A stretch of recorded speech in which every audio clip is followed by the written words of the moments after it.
All right, so the next group of folks we have is from TriTech, and it's CyberDash with Team Tech.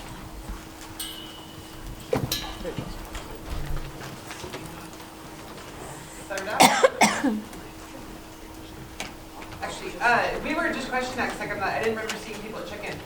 Is TriTech here? Okay, I was like, I just realized I hadn't checked in. Me and Nelly were just realizing that a minute ago. Okay, then we're going to skip over those two projects, and there we go. Okay, the last. Actually, let's do the recording so that way we can get that too.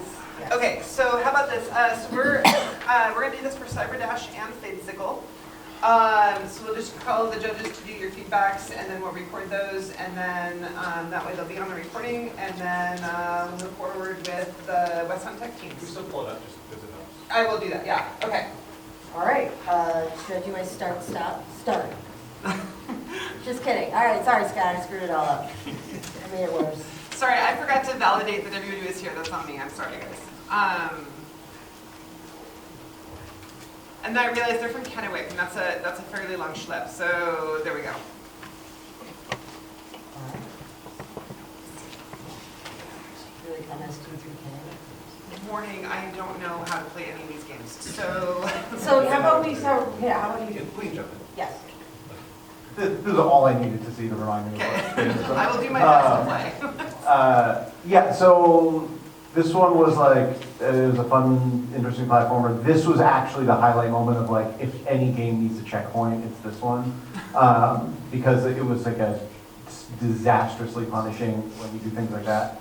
And that is a theme of like the rest of the game. Like, but it was fun mechanics. It had a lot of similar, like wall running, jumping, platforming, 3D mechanics that we've seen in some of the other games. I dig that it's like such a unified style. It was fun. It was very punishing. So, and I feel like not.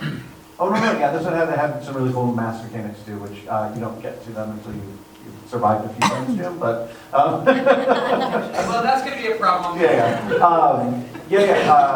So it leaned into it mechanically, which I like, into the theme. So not a lot of huge call-outs otherwise. Yeah, I really liked the look of this one. It's kind of like jam, so I dug it in that way.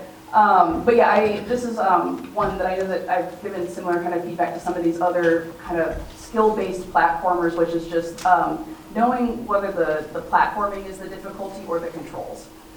So with this one, for me, the difficulty was the controls.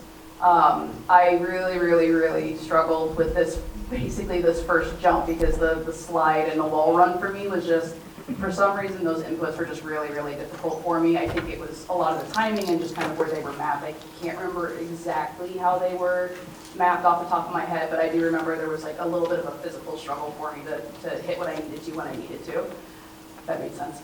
But yeah, I overall, like when I was able to succeed and get through things, like the combat was feeling good. Like this makes me think of some games like Jedi Academy and that kind of stuff. So I had a very like positive sort of nostalgia response to this. So I appreciated it. Yeah, totally feel the same. I think the aesthetic is really awesome. I love the weapon. Really great design on that. But same thing where I feel like there was not enough tutorializing for this, where that first wall run, it took me so long to figure it out, and I couldn't figure out, like, was I doing something wrong? Was there a bug? So a little bit more leading, a little bit more feedback would have been nice there.